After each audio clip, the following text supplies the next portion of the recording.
Someone comes into a bar in that period and they'd had a bad day, they found me every time.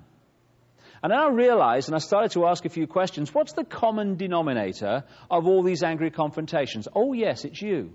So what goes on?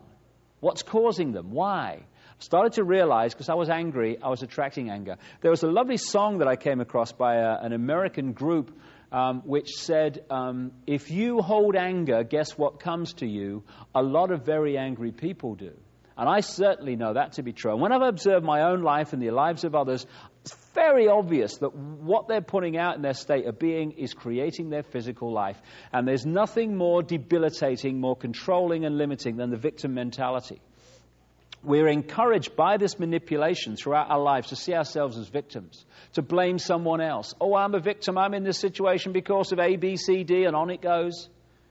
And when we're in that state, we're going to stay in that state because when you think you're a victim, the victim vibe goes out, the victim circumstance goes in.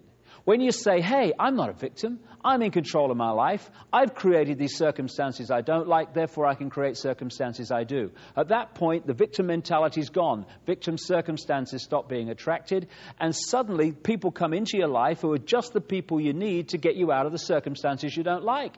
And if you don't realize what's happening, and most of us don't at the time, we say, oh my God, mate, I was so lucky. This fella came into my life at just the right time. This person, I couldn't believe it. Amazing luck. No.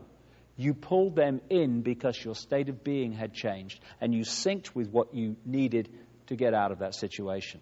We are so in control of our destiny, it's unbelievable. And yet billions are persuaded they're not, and therefore they create a very different reality. So if we're in fear, we can attract a reflection of fear. But when we emit love, we create a very different energy. Therefore, we create a very different reality. It's just a choice. Everything is just a choice. I keep hearing people say, oh, I had no choice, mate. I had to do it. We never have no choice. We have choices we like to make, choices we'd rather not make, but we never have no choice. It's a cop-out. And some people find it very difficult to take this on because it's much easier in their own mind to blame someone for what happens in our lives. Much more of a challenge to say, hey, I've created this. I'm responsible for it. But when you do, you stop creating what you don't like and you start creating what you do. And this love connection is the key to removing this manipulation and taking humanity onto another level of existence, another level of consciousness, which is what's happening to so many people in this period we're going through now.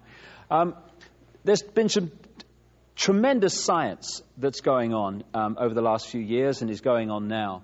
Open-minded science, which is challenging this tunnel vision that official science has to keep us from what's really going on. One excellent place of this research is called the HeartMath Institute in America. And what they've shown, and people like Greg Braden in his videos and a book called Awakening to Zero Point, which I would recommend, have been looking at and communicating, is this scientific confirmation that what I'm talking about here is not some airy-fairy concept, but is actually scientifically provable, as well as from our own experience. What they've shown, for instance, is if you put an empty jar with electrons in it, when you put a piece of DNA in it, that energy forms itself in the jar to the DNA form. When you take the DNA out, the energy still holds that DNA form. In other words, when we're walking through our lives in the supermarket or whatever, oh my goodness me, the price of fish this week. When we're doing all that stuff, we're actually resonating and changing the energy field around us in relation to our state of being. So you don't have to be kind of in front of a camera talking about this stuff. You can do it in your everyday life. If you go out with an open heart and love in your heart, you will be changing the energy field to that resonance of love wherever you go. Insignificant, ordinary. There's not an ordinary man, woman, blade of grass, breath of air, insect, anything, anywhere in creation. But there are billions on this planet who think they are, so they live ordinary lives. Just because they think they're ordinary. They are the extraordinary. They are genius waiting to happen. It's just a choice. It's just a thought. Another thing that's been established by this open-minded scientific research is that fear, because everything's about wavelengths and resonating energy to various frequencies, fear is a long, slow wavelength. And as the wavelength of fear passes through the DNA, it does not activate these various antennae which connect us to the bigger world, the bigger cosmic mind. But the wavelength of love is very quick, a very short wavelength. And therefore, as it passes through us, it's activating these antennae all the time and connecting us to the outer world. Now, this is interesting from many points of view, not least this. Everything relates to everything else the more you talk.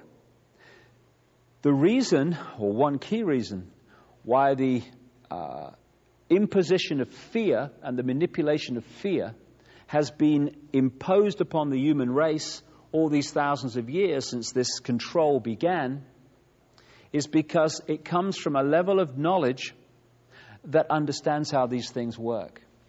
It understands, therefore, that if we can be manipulated into a state of fear, we are disconnecting ourselves from the infinite mind, who we really are, and the eggshells start to form. When we open ourselves to love and this heart vortex opens, we start to reconnect with all that exists and all we really are. So the pressure has been to keep us in fear and to keep us in conflict, i.e. fear. And also it's been understood that because we create our own reality by our state of being, our imagination of ourselves, it's been understood that if through outside influences, manipulations, propaganda, etc., our imagination of ourselves can be manipulated to be ordinary man and woman in the street, I've got no power, then through this process, our imagination of self, I am ordinary and powerless, will create a physical experience of being ordinary and powerless. So therefore, billions of people on this planet are being manipulated through this process of indoctrination to create a lifetime of ordinary, powerless existence, when if this changes, it's all gone. This is where astrological energies come in. Oh, it's astrology. It's the devil.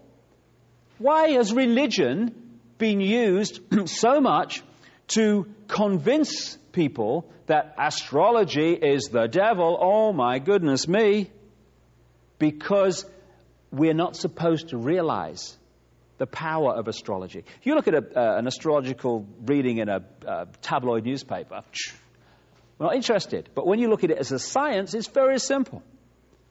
The planets are constantly moving. They're constantly, therefore, in the various combinations they make in their orbits, they're affecting and changing the energy field of the Earth. We live in that energy field. When the Earth's energy field changes, we are affected. Therefore, planetary sequences affect the Earth's energy field, and we're affected. Astrology.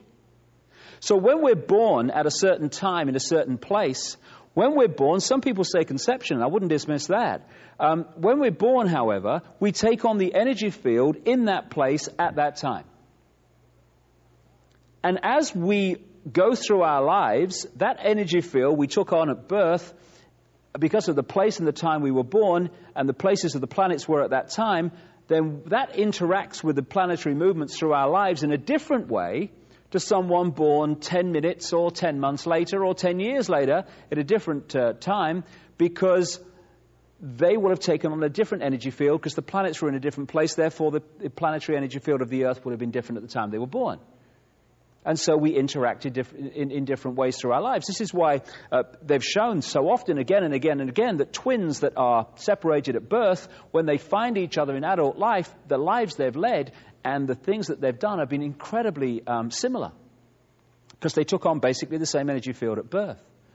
But particularly the Roman Catholic Church has been used to get us to think that either on that level of the Roman Catholic Church it's the devil, or science, the other wing of this manipulation of spirituality, says that actually the whole thing's a load of nonsense and there's no scientific basis. Well, insult my intelligence a bit more.